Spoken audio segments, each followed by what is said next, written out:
Hey everyone, before we get into this debate, this discussion video of sorts, I want to remind you we are giving away a Super Smash Bros. Ultimate Edition bundle with the Nintendo Switch. It is the official one released by Nintendo. There's a Gleam.io link down in the description to enter, and I wish you guys all luck. Hey everyone, Nathaniel Rumpeljans here, and yes, I'm about to sound like a complete hypocrite, and I know that, but I can't help how I feel. Now, you guys know for how many years has it been? At least 2 years on this channel, I have chastised and been highly critical of things like microtransactions, especially ones that piecemeal games at the very beginning, cutting content out, selling it to you in individual parts. I've been critical of loot boxes. I've been critical of all of the monetization methods in gaming I think are just garbage and shouldn't exist. But I can't help but feel that despite the microtransactions, despite the loot boxes, despite my infamous video, which you can watch up in the card above, about how I'm worried about Nintendo becoming more and more like EA, so using Smash Bros. As one specific example, but there's many others. I still buy the games anyways. The probably more recent example, or the most recent example, the upcoming release of Starlink Battle for Atlas, I think is a good, steady. It's a good case. It's a good use case because I'm buying Starlink Battle for Atlas. I haven't decided yet if I'm buying the starter kit that gives me the R-Wing with Fox and Mason and stuff like that, the physical version, or the $60 version, which also gives you Fox and the R-Wing and stuff digitally along with some other content. But reality is that even if you buy the deluxe version of it, which is $80 on Switch in the United States, you still have, I don't know, about 40 to 50 bucks worth of extra content, be it characters, ships, and weapons available day one for you to purchase on the side. And that's just digitally. Physically, I added it up. It's around $240 to buy all the physical things. Welcome to Toys to Life. That's just, you're getting a physical product along with like the content in the game. So it's hard for me to argue the pricing on that. Like, what are those products worth? I guess that's going to be up to the eye of the beholder. But when it comes to Starlink Battle for Atlas, I'm still going to be buying the game. I hate that there are characters, items, and ships cut from the base $60 game. Heck, I hate you can't buy a physical copy of Starlink Battle for Atlas for 60 bucks. You can, literally, you want a physical copy, you have to buy the starter edition. There's no other way to get a physical copy of Starlink Battle for Atlas. So then that's kind of one of my also things, I love physical games, so look, physical games, oh! So pushing me to get a physical game would be pushing me to get the $75 version, which gives me less in-game content than the $60 version on the eShop. See the confliction here? And this bothers me. But whether or not I buy the digital version, whether or not I buy the physical version, reality is I'm still buying Starlink Battle for Atlas. And as much as I despise the way they're delivering content, I think what matters more to me than the microtransactions, than the loot boxes, is the game itself. Now, again, if you are someone that stands by principle and refuse to buy any game, like you refuse to buy Star Wars Battlefront 2 because of the loot box situation, I understand you. You refuse to buy Starlink Battle for Atlas because of the situation with the physical version and the situation with the digital content and having content cut out and piecemealed to you. I understand. I'm just as critical about this stuff as the rest of you. But for me, I'm 32 years old, right? I'm going to be 33 next year. I'm not getting any younger. I'm not saying that I'm old yet or anything. Clearly, I have a long ways to go. Some days I feel old, but I have a long ways to go before I can actually consider myself to start being old, before the gray hairs start showing up, before my body starts to not function when I wake up in the morning or something, when I'm starting to have regular doctor's trips just for things like arthritis or something like that. So I have a long ways to go before I get to that point, at least I hope. But I don't like to deprive myself of a good time. You see, I play games for fun. I play games for entertainment. I play games for emotional connections at times that I might not be getting in other parts of my life at that time. I play games for excitement, to feel something that I don't feel in that particular way in other aspects of my life. Yeah, I got a lovely fiance and beautiful children, but that's like one type of relationship out there. I got an amazing best friend and amazing parents, but there's still other aspects to your emotions that you like to express, and sometimes games let me do that. And I don't want to deprive myself of a good time just because I disagree with monetization methods in a game. My thing is, regardless of if I buy the starter edition of like this game or if I buy the digital version, not the digital deluxe, because I'm probably not going to go that far, but just the digital version, which includes Fox McCloud and all the Fox content, I don't actually feel that terrible about it. Does that make sense? Like, I bought, Madden for almost every single year for like the past decade. And in Madden, they have Ultimate Team that's just littered with microtransactions. And it's essentially just a loot box microtransaction heaven. And I hate it. I hate everything about Ultimate Team. But I don't play Madden for Ultimate Team, right? I play it for the online play, the head-to-heads. I play it for online seasons and local seasons. I play it for messing with my rosters and creating fantasy teams. Like, I play it for all these same reasons I played Madden for as a kid. Because guess what? Ultimate Team didn't exist when I was a kid playing football games. So I still buy the game because it has all that other stuff that I thoroughly enjoy about, like, the game of Madden. And all the microtransactions are held in this one mode that I just don't enjoy, so it doesn't bother me. So am I supporting the microtransactions existing by still buying the game? Some would argue yes. I argue unless you actually buy the microtransactions and spend money on the microtransactions, you're not really supporting anything other than the fact you just happen to really like that game. And that's the thing with Starlink Battle for Atlas. And it's a special use case because I played it already. I've played Starlink Battle for Atlas. I spent an hour and a half with Starlink Battle for Atlas at E3 this year, and I was blown away in the same way the E3 demo of Breath of the Wild in 2016 blew me away. So I already have like this special connection where I don't want to miss out on an experience that made me feel that I was witnessing and experiencing something special because of the piecemealing of the content. I don't like what Ubisoft's doing with it. I don't even like that it's a Toys to Life game. I mean, I want the R-Wing and all stuff, but they could have like released toys or statues and stuff instead to go alongside, or a special edition that had something like that in it. But they decided to go the Toys to Life route. It's been that way since the beginning of development, according to interviews. So whatever, it's fine. It doesn't bother me as much as it might bother you. Like, it doesn't make me not want to buy games. And that's just the most recent example, right? There are other games that, like Super Smash Bros. In the example when I talked about my fear of Nintendo becoming like EA one day, not now, but one day, and talking about the piecemealing of characters.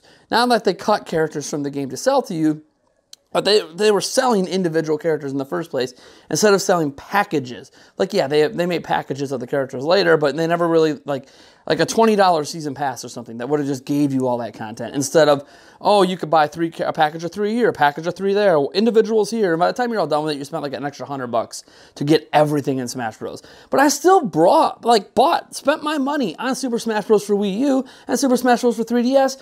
I just never bought the extra characters. I didn't buy Cloud.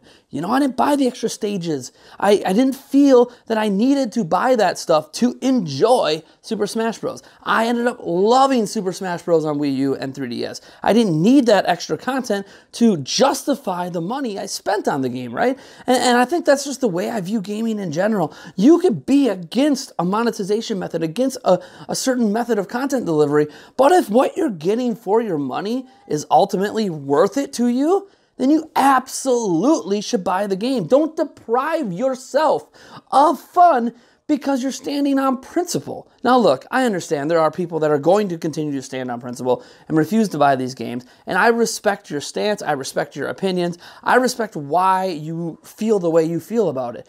Just know, I don't think life's too short, right? We only live once. Maybe you're someone that believes in multiple lives and reincarnation or something, but at least as far as we're mentally aware, we live one time.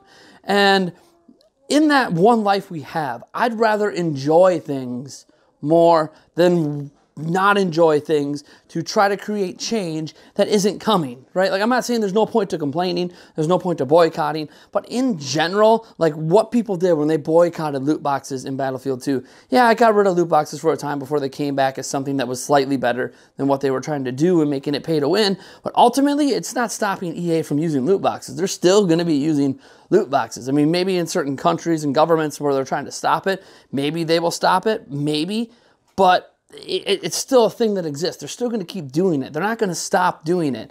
And like Toys to Life stuff's not going to stop existing because maybe you want it to. Cutting content from games and selling it to you individually is not going to stop happening. Like this kind of content, this kind of monetization in $60 products. Again, when we talk about things like free-to-play games, I think it's a totally different realm. They have to find a way to monetize, and I think some of the monetization methods are a little more justified there. But in the like paying full price for a game realm, I agree this stuff's all crap and shady and shouldn't exist. But I'm not going to not play a game because of it if I feel like the game without that content is still worth it.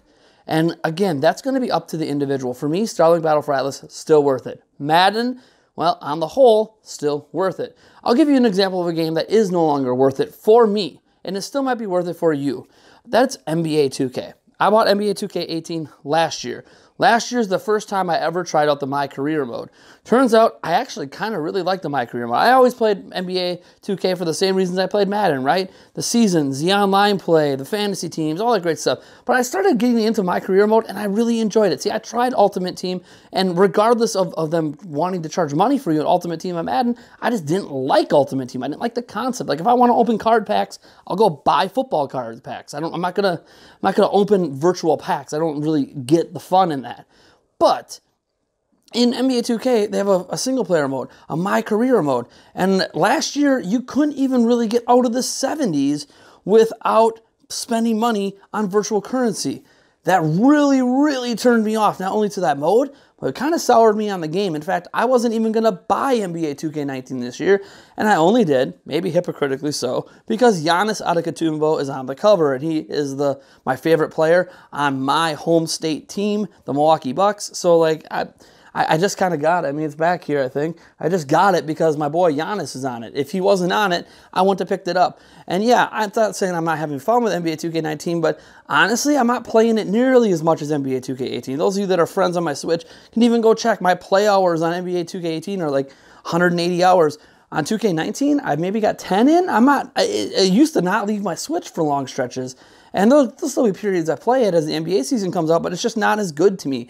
I don't feel like I'm getting $60 in value anymore because one of the modes in the game that I really, really love to play is riddled with microtransactions and virtual currency. And I can't find myself enjoying it anymore, knowing I have to spend, 50, 100, 200 bucks to even have an okay, like, my player. It's just not acceptable to me. And because that's now a reason why I would play NBA 2K19, I just don't really want to buy an NBA 2K game anymore until it changes. But that's just me. And I'm not depriving myself of fun by not buying the game, I don't think, because buying the game, I'm no longer having fun with it like I once was. And I think that's the way all of us should kind of look at the gaming landscape on the whole. Again, it's fine. Stand by your principles, and it's perfectly okay to just, if you hate loot boxes, you hate microtransactions, this game has it. Even if you think the game might be good, despite that, screw it, I'm not buying it. Fine. Stand by those principles. I think the long and the short of it is, it's okay to boycott games because you're against this stuff. But it's also okay to still buy the games as long as you feel like you are getting the value you're paying for in return without paying for this stuff. I think to be part of the problem requires that you participate in the problem rather than be against the problem but still enjoy the game. I didn't like how certain DLC was handled in Breath of the Wild. Not that they had a season pass, but like as an example, the hard mode. Hard mode's always been free in Zelda games, and now they charged you for it. I didn't like that, but it's not going to stop me from buying Breath of the Wild. Heck, I even technically bought the season pass because I'm a sucker for Zelda. I can't help it. They probably could have piecemeal things in Zelda, and I would have been an even bigger hypocrite. But it's just, I don't know. I'm of mind that since you only live once, as far as we're aware, and since you only have a finite time to enjoy your life, you shouldn't deprive yourself of something you know you're going to enjoy just because you don't like how they're handling certain monetization methods. As long as those monetization methods don't prevent you from enjoying something and you can still get what you feel is $60 value out of it, like I feel like I'm going to get with Battle for Atlas, like I do get with Smash Bros., then absolutely buy the game. And I don't think you should feel shame in doing that. Again, I know it sounds hypocritical, but I honestly don't think it is. What do you guys think? Do you guys think it's that I'm being a hypocrite? Do you guys think it's okay to still buy games where you disagree with the certain monetization methods used as long as you don't use those methods? Like I'll give you one more example. Assassin's Creed Odyssey. There's been a lot of criticism lobbed at it about, you know, the XP system and charging for the XP bonus when it feels like that's maybe how the XP gain should have been. Anyways, but if you buy Assassin's Creed Odyssey, you don't spend any money on the microtransactions, and you end up loving the game. You don't mind the grinding. You just love Assassin's Creed Odyssey. Were you wrong to buy the game just because it has microtransactions in it if you never participated and you love the game anyways? I don't think so. I think you're perfectly justified in your purchase. That doesn't, I mean, you can go, oh, Ubisoft, like Jim Sterling does all the time, and you could disagree with what they're doing without hating the game. I don't think you need to hate the game and not play it to disagree. I think there's still an ability, just like with the Nintendo Switch Online service, to be critical of something while still enjoying the aspects of it you enjoy. But I don't know. Maybe that's just me. Maybe I'm an outlier. Maybe nobody agrees with me. And I should just hold all my opinions to myself, I guess. I don't know. Someone out there has to feel the way I do. Again, I know it can be conflicting. It can be very, like NBA 2K19 is probably the most conflicted I've ever been about a game purchase in my life. Knowing that I'm so vehemently against this thing that ruins a massive part of the game I enjoy. But then my boy Giannis is on the cover. Like, I get being conflicted on this stuff. But personally, I don't know. If you're depriving yourself of something that you know is going to be worth the money for you to play without the microtransactions, then just play the game and have fun and enjoy it. Because you know what's going to suck when you're 85, 90, 100 and you're laying on your deathbed and maybe you're reflecting on your life and all these other important aspects of it, and then a small part of you remembers your gaming life and you're like, man, I really wish I would have tried Starlink Battle for Atlas. You know, I wonder what it would have been like to play this or play that. I don't want to grow up regretting that I didn't play something that I was interested in at the time on principle of I need to stick it to the man that created the games that gave me the interest to want to play them in the first place. Anyways, folks, I'm Nathaniel Rufflegans from Nintendo Prime, and if you like this video, you know what to do. And if you dislike the video, hit that dislike button. Subscribe for more content. And yes, I'll give a shout out to Old School Gamer, one of our frequent commenters, for inspiring this topic, which actually originally started last night through live stream. All right, folks, I'll catch you guys in the next one. Yes.